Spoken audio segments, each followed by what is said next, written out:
मोहम्मद शुजा और CEO पाक Orient industries से मेरा ताल्लुक़ है।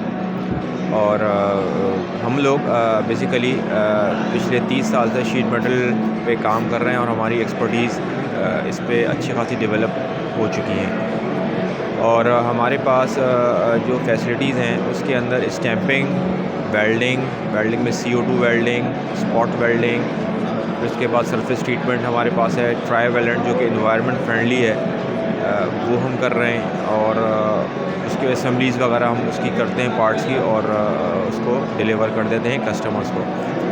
और इसके अलावा इन हाउस हमारी टूलिंग फैसिलिटीज़ हैं, जो भी पार्ट्स बनते हैं उसके डाइज़ वगैरह मोल्ड्स हम खुद ही बनाते हैं।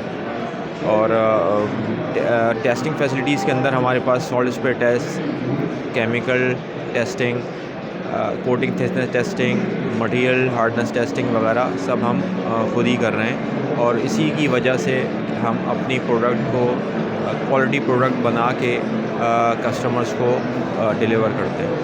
शुक्रिया।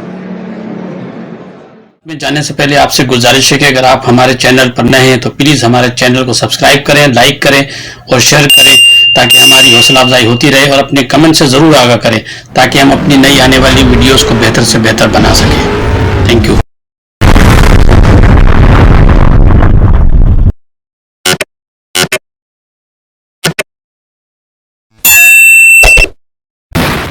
इस्तेमाल हो रही है और कौन से सेक्टर के लिए आप लोग बना रहे हैं, उस हवाले से ज़रा बताइए। हम लोग बेसिकली हमारा 80% काम तो ऑटो सेक्टर के अंदर ही है। और इसके अलावा हम होम अप्लाइंसेस वगैरह को भी पार्ट्स अपना डिलीवर करते हैं। हमारे मेजर कस्टमर के अंदर पाक सुजुकी, चांगन मोटर्स, इनो पाक, मास्टर मोटर्स वगैरह हैं। और जो होम अप्लाइंसेस के अंदर हम सुई गैस की मीटर के पार्ट्स बना रहे हैं, डॉलेंस के लिए भी पार्ट्स बना रहे हैं हम लोग। सर, ये जो आपकी ये टोटल मैन्युफैक्चरिंग यहीं पे कर रहे हैं या कुछ इंपोर्ट भी कर रहे हैं इस हवाले से? कि इंपोर्ट वगैरह तो हमारा रॉ मटेरियल्स होते हैं इंपोर्ट, बाकी रॉ मटेरियल्स लेके हम उसको कोरिया से हमारा रॉ मटेरियल आता है और उसके बाद हम उसको फिर प्रोसेस करते हैं अपने पास ही। फिर उसकी जो स्टैंपिंग वगैरह करा के फिर वो जो भी असेंबली वगैरह करते हैं फिर हम वो कस्टमर्स को देते हैं। अच्छा सर, अभी इंपोर्ट के हवाले से थोड़े से मसाइल देखने में आ रहे थे, बड़े लोगों की कंप्लेंट भी थी। एलसी नहीं खुल रही है, डॉलर के मसाइल हैं, एलसी में मतलब प्रोसेस उसका बहुत लंबा है, काफ़ी टाइम लग जाता है, डैमेज पड़ता है, पोर्ट पे माल क्लियर नहीं होता। तो उस हवाले से कुछ मसाइल हैं? बिल्कुल, असल में जो LCs के मसले हैं उसमें बेसिकली जो रॉ मटेरियल है वो इतना मुश्किल नहीं है।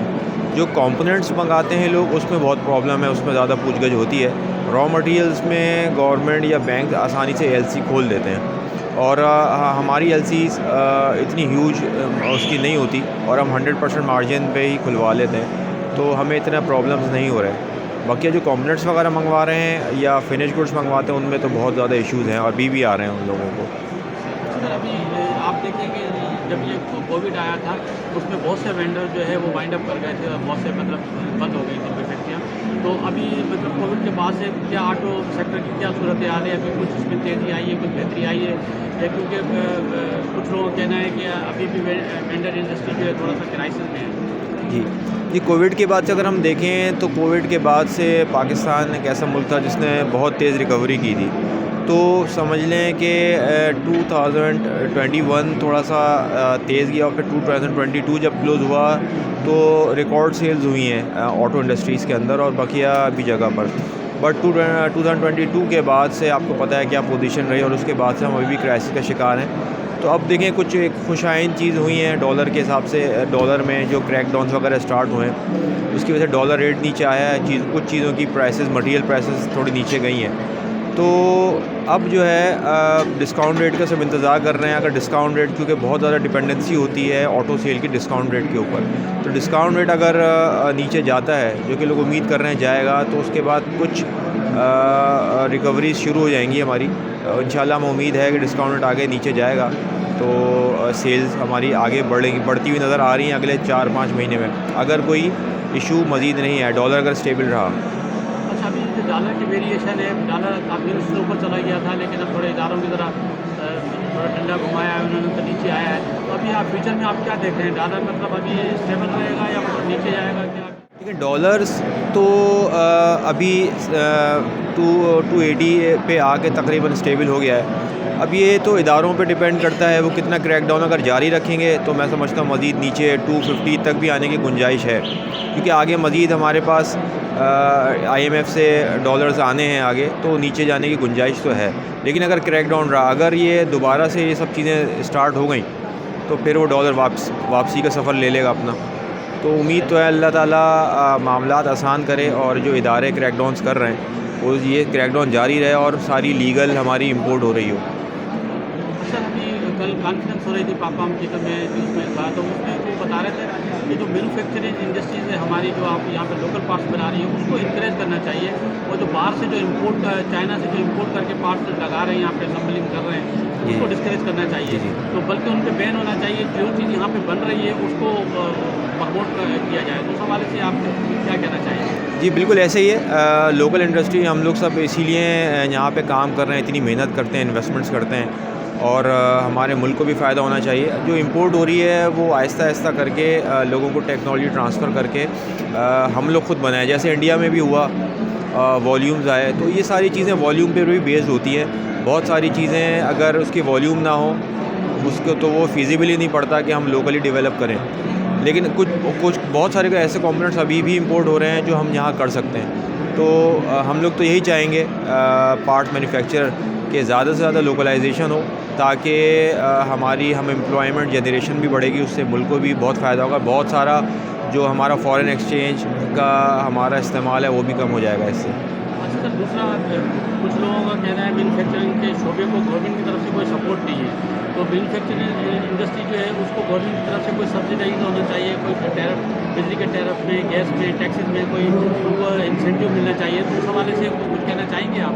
जी या कोई जो मसाइल हैं उसके हवाले से कुछ हाईलाइट करना चाहेंगे? ये तो सब तकरीबन सारे ही मैन्युफैक्चरिंग इदारों के पाकिस्तान के अंदर हैं, जिसमें आपने बिजली, इंफ्रास्ट्रक्चर की सड़कें वगैरह हैं, और बहुत सारे इदारे होते हैं जो समझ लें जो कोई भी मैन्युफैक्चरिंग का एक कंपनी होती है उसके ऊपर तकरीबन 32-33 इदारे होते हैं जो उनसे अटैच हो जाते हैं। तो गवर्नमेंट को जी तकरीबन जी आपके पास हर दूसरे दिन कोई ना कोई बंदा बैठा हुआ होता है। जी बिल्कुल। तो हम अपने काम को देखें या मुद्देदारों से निपटें, तो गवर्नमेंट को चाहिए इसमें कोई वन विंडो हमें दे, ताकि हम अपने काम पे फोकस हो। हम किसी एक बंदे से बात कर ले, वो सबको अपना मामलात अपना देख ले और हमें बस एक बता दे कि भाई आपको ये करना है, ये नहीं करना। क्योंकि सब अलग-अलग आते हैं, सब अलग-अलग, तो उससे बहुत हमारी जो कंसंट्रेशन है ना वो डिस्टर्ब हो जाती है काम के ऊपर।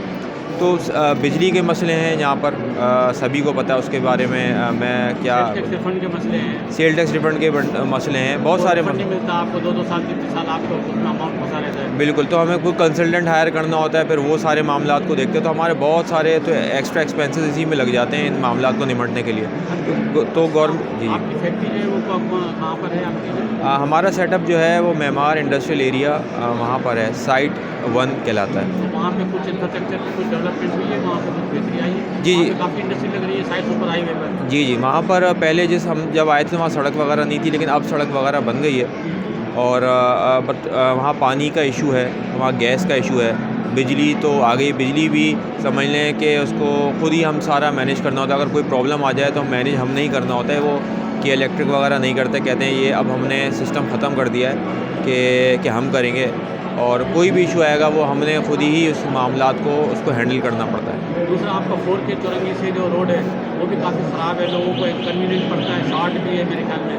वो भी मेरे ख्याल में अभी इंफ्रास्ट्रक्चर वहाँ पे नाले वाले खुदे में सारे नाले की मैं ये कहूँगा, देखें ये जो साइड्स ऊपर हाईवे का इंडस्ट्रियल एरिया है, नॉर्थ कराची इंडस्ट्रियल एरिया है, इसकी ज़्यादातर लेबर ये खुदा की बस्ती सुजानी टाउन के आसपास से ही आती है। तो उनके लिए अगर साइड्स ऊपर हाईवे आना है तो 4 के चौरंगी से जो रास्ता आ रहा है वही सबसे फिजिबल है और सबसे छोटा है, और जो कि अभी उसकी हालत बहुत ख़राब है।